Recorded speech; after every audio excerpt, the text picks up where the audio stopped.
नमस्कार प्यारे बच्चों, फिर से आपका स्वागत है आपके अपने YouTube चैनल साइंस बाय सिलोद में। तो चलिए प्यारे बच्चों, हमने MCQ की सीरीज भी स्टार्ट कर रखी है, तो उसकी नेक्स्ट वीडियो आपके सामने लेकर हाजिर हैं। तो चलिए हम शुरुआत करते हैं। आज की वीडियो का हमारा फर्स्ट क्वेश्चन है कि निम्न में कौन प्रबल अम्लीय है। यानी आपको ये पता होना चाहिए कि प्रबल अम्लीय को इंग्लिश में क्या कहा जाता है, स्ट्रॉन्ग एसिड।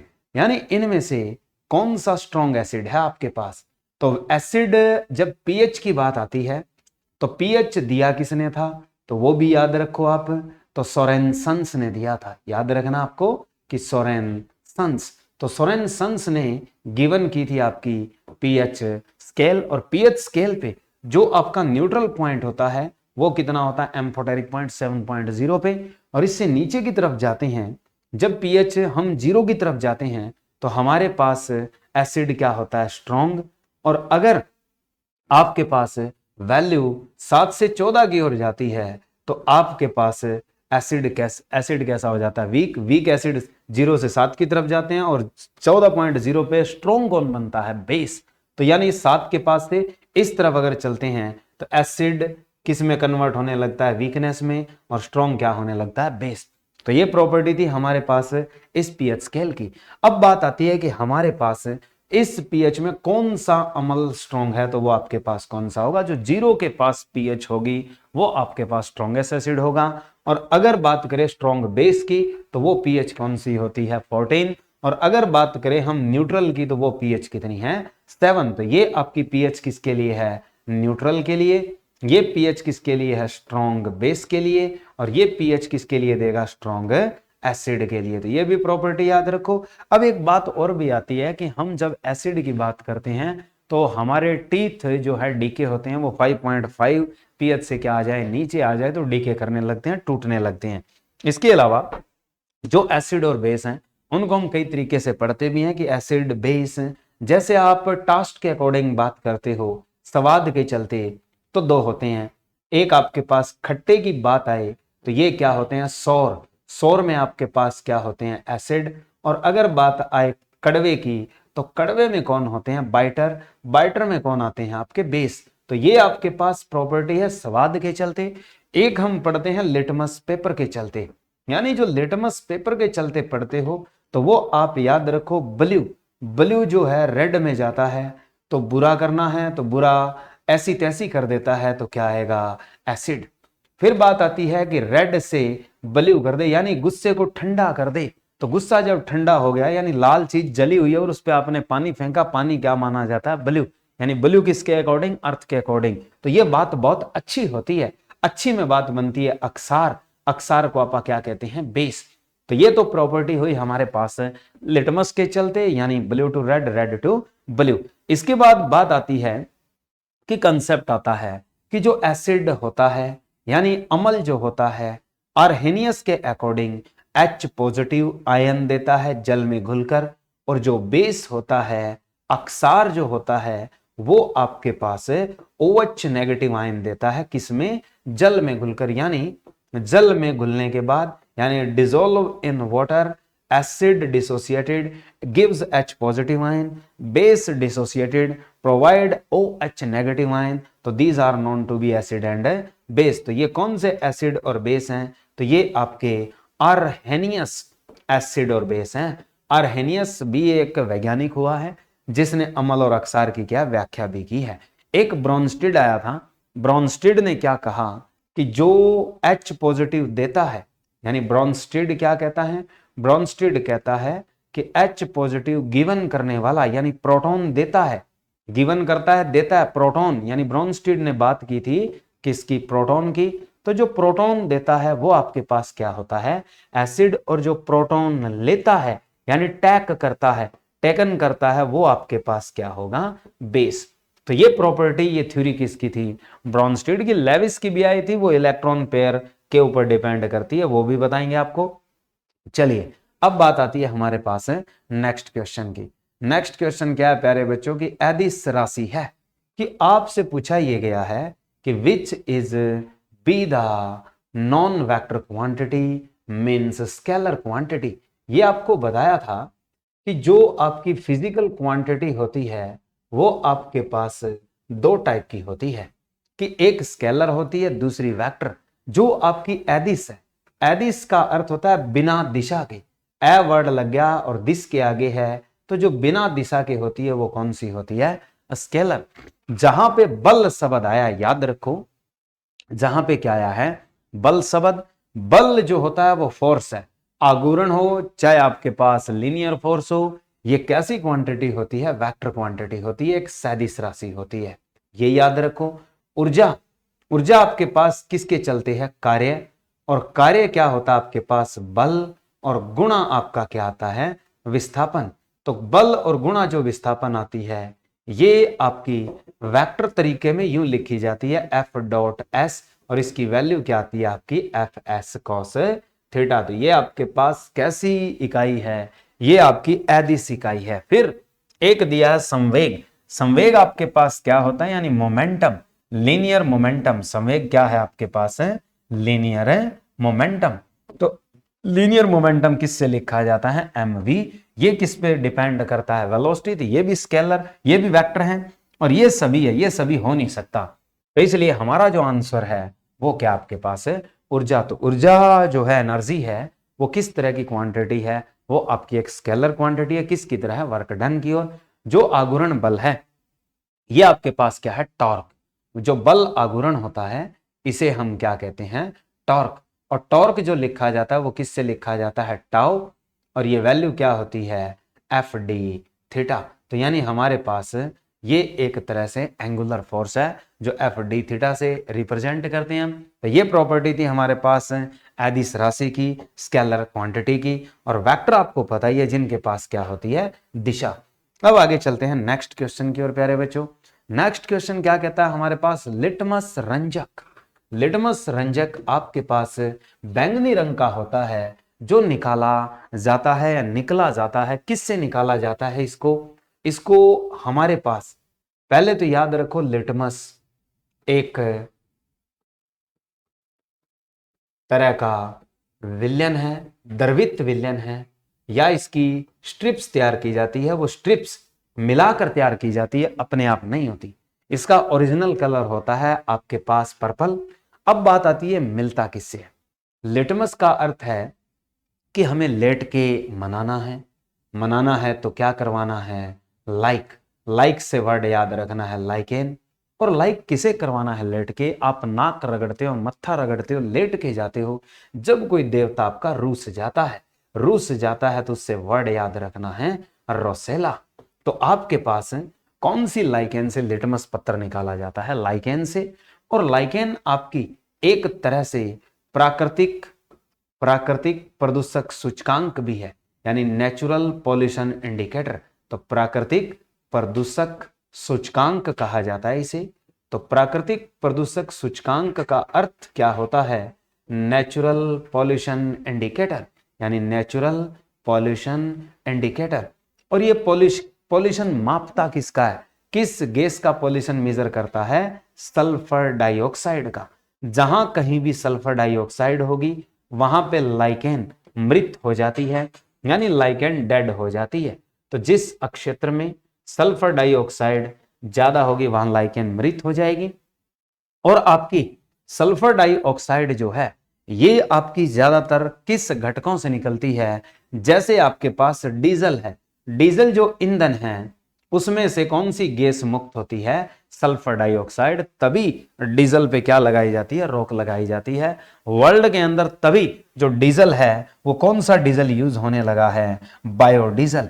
और जो बायोडीजल है आपके पास, ये किस पौधे से प्राप्त होता है? ये भी आप लोग याद रखेंगे कि जो आपका बायोडीजल है वो आपके पास किस पौधे से या किस वनस्पति से प्राप्त होता है? From which plant we obtain biodiesel. तो वो वनस्पति कौन सी है प्यारे बच्चों? उसे कहते हैं हम कैरकस जैट्रोफा। कैरकस जो जैट्रोफा है उसका नाम क्या है हिंदी में? कि डीजल है। डीजल एक ईंधन है, और ईंधन क्या है? जलता है। तो जलता है तो उसमें क्या है? ज्योत। और डीजल अपने आप में एक रतन हुआ जो जलने वाला है। तो इसकी प्राप्ति किससे होती है? रतन ज्योत नामक पौधे से होती है। रतन ज्योत है, इसे क्या कहा जाता है? Carcass jatropha. कैरकस जैट्रोफा आपके पास सबसे पहले वो वनस्पति है जो अफ्रीकी महाद्वीप में मिली है, जिससे बायोडीजल तैयार किया जाता है। उसके अलावा जो जेट्रोफा कैरकर्स है, इसके अलावा सोयाबीन से भी बायोडीजल बनाया, वो शुरुआत चाइनीज ने की है। और आपके पास वनस्पतिक तेल से भी आपके पास बायोडीजल तैयार किया जा सकता है, कि जो आपका वेजिटेबल ऑयल है, वनस्पतिक तेल है, इससे भी क्या प्राप्त किया जा सकता है, बायोडीजल। तो बायोडीजल आपका वेजिटेबल ऑयल से भी मिल सकता है। तो किस प्रोसेस से? इसकी जो शुरुआत है वो दो देशों ने की है, एक चाइना ने और दूसरी अमेरिका ने। उसका नाम क्या है? Transesterification. क्या याद रखना आपको? उस प्रोसेस का नाम क्या है जिससे हम इस वनस्पतिक तेल को बायोडीजल में बदल देते हैं, जिसका नाम है ट्रांस एस्ट्रिफिकेशन। तो ट्रांस जो एस्ट्रिफिकेशन प्रोसेस होती है, जिसमें आपके पास किसका बदलाव किस में होता है? वनस्पतिक तेल का बायोडीजल में होता है। ये हमारी कहानी हुई यहां तक की। उसके अलावा लाल दिया है, तो लाल एक बहुत महंगा रत्न है, जो कि एक ठोस पदार्थ है, ऐसे नहीं मिलता। दूसरा पत्ता गोभी, हल्दी, ये नेचुरल ही है।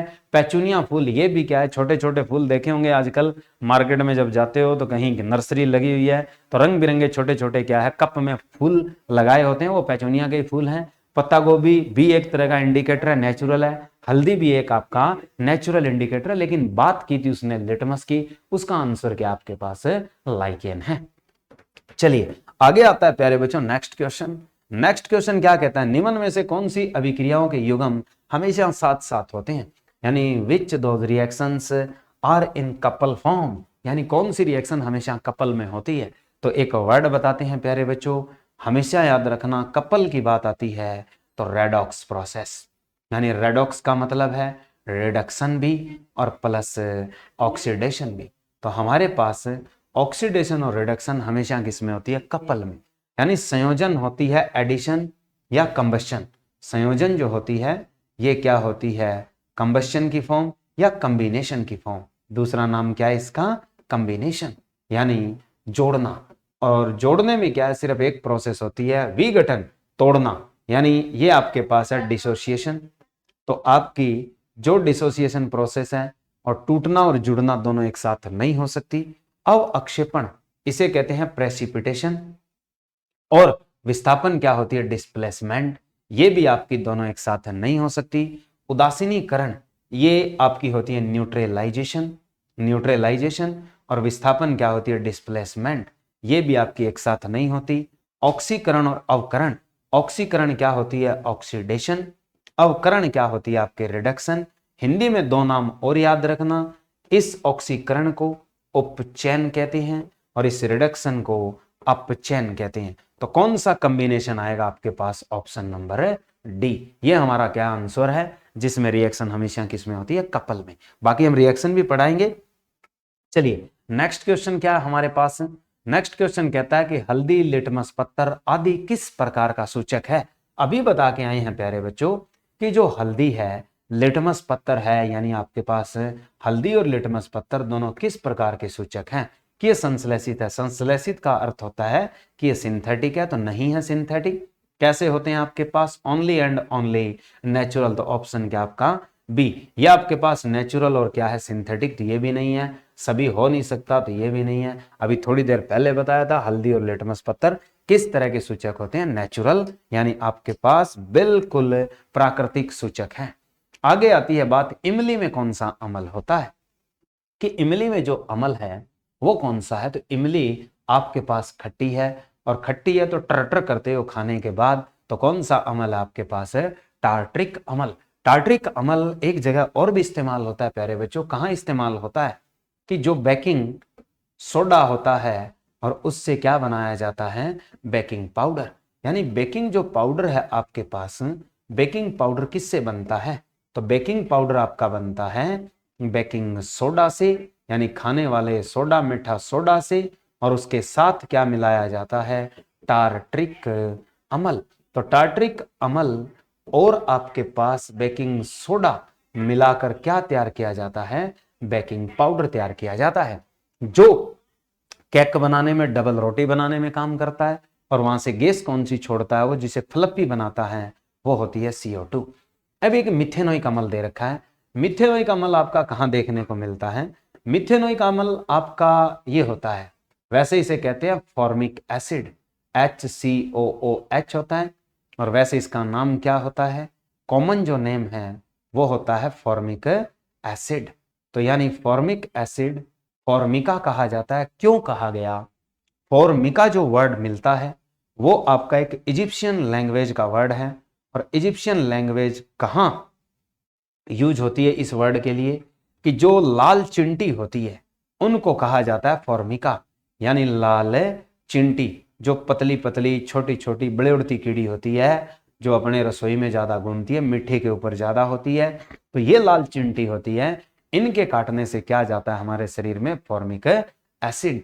और ये फॉर्मिक एसिड क्या देता है? फिर जलन देता है। सूत्र इसका HCOOH है। और वैसे इसका IUPAC नेम क्या होता है? Methanoic acid. ये दो जगह से आता है। एक तो लाल चींटियों से लिख दिया हमने कि लाल चींटियों के काटने से कौन सा अम्ल हमारे अंदर स्रावित होता है? तो फॉर्मिक एसिड। दूसरा, मधुमक्खियों के काटने से कौन सा अम्ल स्रावित होता है हमारे शरीर में जिससे स्वेलिंग आती है, जलन आती है? तो फॉर्मिक एसिड। एक आपके पास क्या है? डॉक और नेटल, दो प्लांट होते हैं। तो जो आपका नेटल प्लांट है उससे भी क्या आपके पास कौन सा अम्ल स्रावित होता है? Methanoic acid. एक आपके दे रखा है lactic acid. Lactic acid number 1 जो खट्टापन है किसका? दही का, यानी दही में पाया जाता है। सोर फॉर्म ऑफ द कर्ड, यानी आपके पास दही में होता है। दूसरा कि जब आप अंधाधुंध खाते हो तो ये आपकी मसल्स में भी जमा हो जाता है, मांसपेशियों में भी क्या हो जाता है? कोएगुलेट हो जाता है। और जब ये मांसपेशियों में कोएगुलेट हो जाता है तो क्या करता है? एंटन देता है, एक्निंग देता है आपकी। कब? जब आप मान लो कई दिनों से हार्ड वर्क नहीं कर रहे थे और एकदम से आप हार्ड वर्क करते हो, तो जैसे ही दूसरे दिन उठ के चलते हो तो आप बांके बांके चलते हो, सीधे नहीं चल सकते। उस दौरान आपको क्या होती है? एंटन। तो वो किसके कारण होती है? मांसपेशियों के कारण होती है। मांसपेशियों में किसके कारण होती है? आपके लैक्टिक एसिड। लैक्टिक एसिड का भी सूत्र याद रखना, ये होता है लैक्टिक एसिड का सूत्र CH3 double bond O C, एक और जोड़ना है, 3 कार्बन लेने हैं कि हमारे पास इसके ऊपर लगाना है CH, ऊपर लगाना है OH और यहां क्या है? COOH। ये क्या है? मोनो हाइड्रोक्सी और मोनोकार्बोक्सी एसिड कहा जाता है। पूछा जाता है कि लैक्टिक अम्ल किस तरह का एसिड है? तो मोनो हाइड्रोक्सी है, मोनोकार्बोक्सी है। उसके बाद दे रखा है ऑक्सैलिक एसिड। ऑक्सैलिक एसिड भी एक बहुत खास है प्यारे बच्चों। ऑक्सैलिक एसिड वैसे जब तुम्हें किडनी स्टोन हो जाता है तो डॉक्टर मना करता है, पित्त की पथरी हो जाती है तब डॉक्टर मना करता है कि भाई साहब हाथ जोड़ के बेनती है कि तुम पालक और टमाटर मत खाना। वो पालक और टमाटर क्यों नहीं खाया जाना? क्योंकि उस पालक और उस टमाटर में स्पाइनेच और टोमेटो दोनों के अंदर कौन सा एसिड अच्छी मात्रा में पाया जाता है? तो पालक और टमाटर में कौन सा एसिड मिलता है? ऑक्सैलिक मिलता है। इसकी शक्ल कैसी होती है? तो ये डाइकार्बोक्सी होता है, यानी COOH और क्या होता है? COOH। ये आपके पास क्या होता है? ऑक्सैलिक एसिड होता है। और ये कैसा एसिड है? डाइकार्बोक्सिक एसिड बोला जाता है इसे। दूसरा खेल आता है कि ये अगर किडनी स्टोन बनाएगा तो किडनी में कौन सा कंपाउंड जनरेट करेगा? तो ये आपके पास खास क्वेश्चन है मेरे प्यारे बच्चों कि किडनी में जो ये बनाएगा कंपाउंड उसका नाम है कैल्शियम ऑक्सैलेट। कि आपकी किडनी में जो जमाव होगा किसके तौर पर? पथरी के तौर पर। वो किसका होगा? कैल्शियम ऑक्सैलेट का होगा। कैल्शियम ऑक्सैलेट आपके शरीर की कौन सी पथरी है? ये आपके शरीर में पैदा होने वाली किडनी स्टोन है। तो ऑक्सैलिक एसिड। तो ऑक्सैलिक एसिड से कैल्शियम ऑक्सैलेट बनता है। ऑक्सैलेट वर्ड याद रखना है। तो कैल्शियम ऑक्सैलेट। इसके अलावा कि जो ऑक्सैलिक है ये एक और काम की चीज है। जब आप कभी रक्त आदान में जाते हो, रक्त को दान करने जाते हो, तो उस दौरान आपने एक थैली देखी होगी। उस थैली में एक ब्लड प्रेजर्वेटिव होता है। ब्लड प्रेजर्वेटिव कौन सा होता है? ब्लड प्रेजर्वेटिव आपके पास पोटासियम और सोडियम ऑक्सैलेट होते हैं। यानी या तो आपके पास सोडियम ऑक्जेलेट और दूसरा इसका साथी कौन यूज होता है, पोटासियम ऑक्जेलेट। ऐसा क्यों किया इन्होंने, क्योंकि आपके आरबीसी को प्रेजर्व करने का काम कौन करते हैं, Na, और कौन करती है, पोटेशियम। ये हमने पढ़ाया भी है जब मैंने आपको हार्मोन्स की प्रॉपर्टी पर भी बताया था। इसके अलावा अब बात आती है प्यारे बच्चों हमारे पास नेक्स्ट क्वेश्चन की। नेक्स्ट क्वेश्चन क्या आपके पास, वो है कि दानेदार जिंक जब कभी किसके अटैक में आती है, तनु सल्फ्यूरिक अम्ल। तनु सल्फ्यूरिक अम्ल का अर्थ है डाइल्यूट सल्फ्यूरिक एसिड, कि जो आपके पास डाइल्यूट सल्फ्यूरिक एसिड है वो किसके साथ रिएक्ट कर रहा है, दानेदार जस्ता। आपको पता होना चाहिए जस्ते का सिंबल क्या होता है, Zn, और इसके ऊपर आपने क्या डाला है, तनु सल्फ्यूरिक अम्ल। तो क्या करता है, जब भी धातु पर अम्ल डाला जाता है और वो भी सल्फ्यूरिक, तो ये H2 हटा दिया करो, यानी ये कौन सी गैस देगा, हमेशा हाइड्रोजन गैस देगा, और प्लस क्या बनाएगा, जिंक सल्फेट साल्ट बनाएगा। तो ये आपकी प्रॉपर्टी थी प्यारे बच्चों इस क्रिया की। क्या पूछा है इसने कि दानेदार जस्ता पर तनु सल्फ्यूरिक अम्ल डालने पर कौन सी गैस उत्सर्जित होती है, तो वो आपके पास कौन सी गैस होती है, हाइड्रोजन। अब बात आती है हाइड्रोजन गैस की, कि हाइड्रोजन वैसे आपसे पूछा जाए तो एक यूनिवर्सल एलिमेंट कहलाता है, कि जो हाइड्रोजन है वो एक ब्रह्मांडीय तत्व है, उसे हम यूनिवर्सल एलिमेंट भी कहते हैं। उसके अलावा हाइड्रोजन क्या है, सबसे हल्का तत्व भी है। एक पॉइंट ये भी याद रखो कि दुनिया में पीरियोडिक टेबल का सबसे जो हल्का तत्व है, जो सबसे लाइटेस्ट एलिमेंट है, वो आपके पास कौन सा, हाइड्रोजन।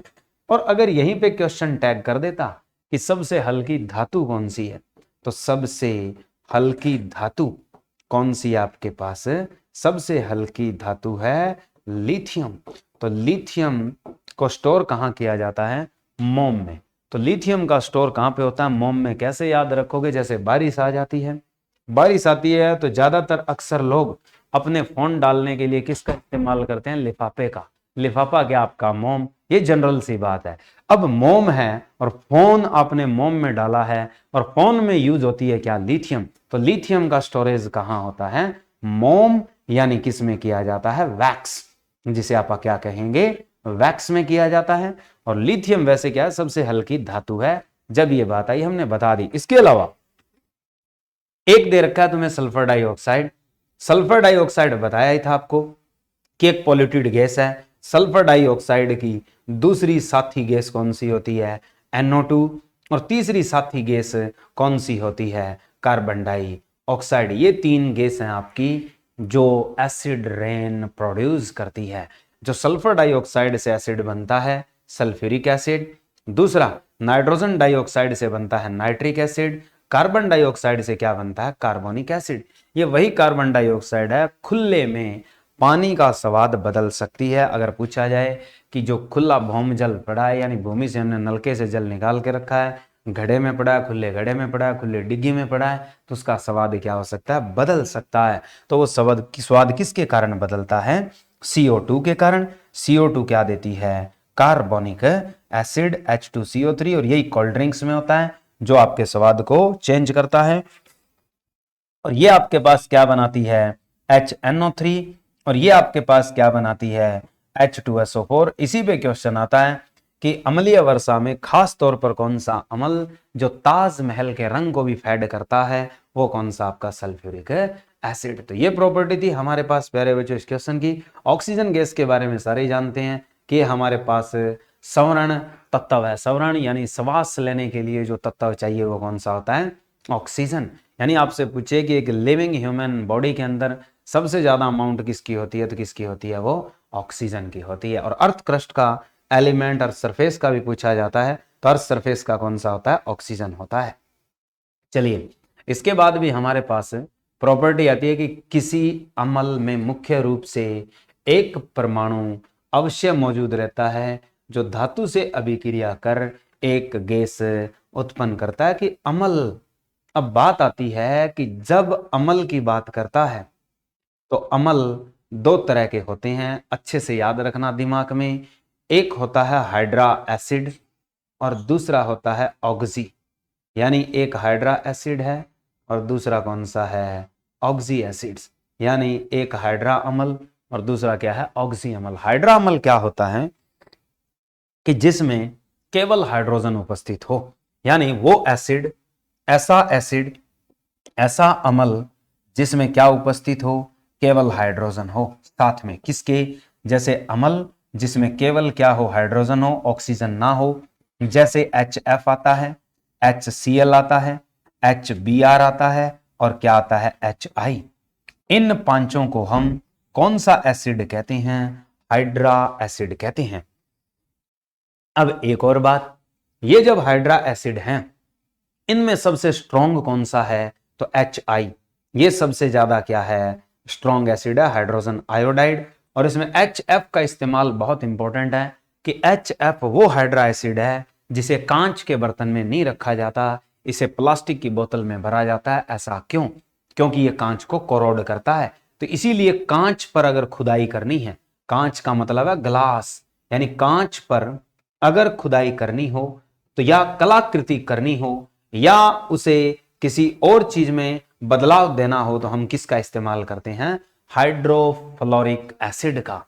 ऑक्सी अम्ल क्या होता है कि हाइड्रोजन के साथ ऑक्सीजन भी विद्यमान हो, कि वो अम्ल जिसमें हाइड्रोजन के साथ कौन सा तत्व विद्यमान हो, ऑक्सीजन भी, तो उसे ऑक्सी एसिड्स कहा जाता है। जैसे आप एग्जांपल लिखिए H2SO4, दूजा लिखिए HNO3, तीजा लिखिए HNO2, चौथा लिखिए H2CO3, पंजवा लिखिए H3PO3, आगे लिखिए H3PO4, यानी बहुत सारे ऑक्सो एसिड्स हैं। ऑयलम भी कहा जाता है, ऑयलम आता है, ऑयलम के लिए हम क्या लिखते हैं, H2S2O8 यानी H2S2O7। तो वो सारे के सारे रूप क्या हैं, आपके ऑक्सी अम्ल के हैं। तो इनके लिए कौन सा तत्व मुख्य होता है, जो आपके पास धातु से अभिक्रिया कर गैस उत्पन्न करता है, तो वो सिर्फ क्या लगाओगे आप, हाइड्रोजन लगाओगे, ऑक्सीजन नहीं लगाओगे, क्योंकि उसमें क्या निकलती है, हाइड्रोजन गैस निकलती है। और अमोनिया क्या होती है, अमोनिया NH3 होती है। और अमोनिया आपके पास किसका काम करती है, लेविस बेस का काम करती है। याद रखना, एक लेविस अक्सार होती है, क्यों होती है, क्योंकि इसकी नाइट्रोजन पर एक जोड़ी इलेक्ट्रॉन है जिन्हें ये आसानी से क्या कर सकती है, दान कर सकती है। तो ये प्रॉपर्टी थी प्यारे बच्चों आज की वीडियो कैसी लगी, लाइक और शेयर जरूर करना और हमारे साथ हमारे चैनल पर जुड़े रहना, ज्यादा से ज्यादा लाइक और शेयर करना। वीडियो में दम हो तो दबा के शेयर और लाइक करना प्यारे बच्चों। और इनकी क्या खास ट्रिक भी हम आपको डेली दे रहे हैं, और वो ट्रिक हम शॉर्ट्स भी आपको दे रहे हैं कि जो बच्चा कम समय में देखना चाहता है वो हमारे शॉर्ट्स को भी फॉलो करे। तो प्यारे बच्चों आज के लिए इतना ही। जय हिंद, जय भारत।